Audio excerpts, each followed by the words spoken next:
Hey, hello everyone. How to find duplicates in Google Sheet column. So let's start the first select the column. So I select here the sales amount column, select the first cell and here use the shortcut key Shift Control down arrow to select the entire column. After that, go to the Format tab and click on the conditional formatting. Then here in right hand side, the conditional format rules is open. Apply to range here automatically selected of the F column.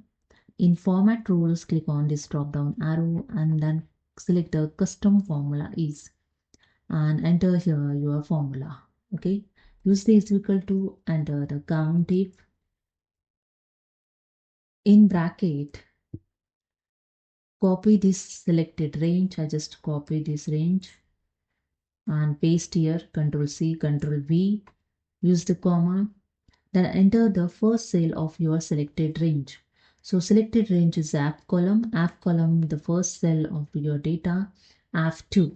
Okay, so I just enter here F2, bracket close, greater than sign 1.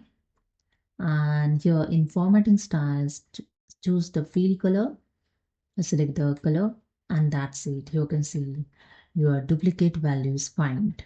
Click on the done, and that's it. So this is the way you can quickly find duplicate values in Google Sheet. If you like this video, please subscribe. Thank you.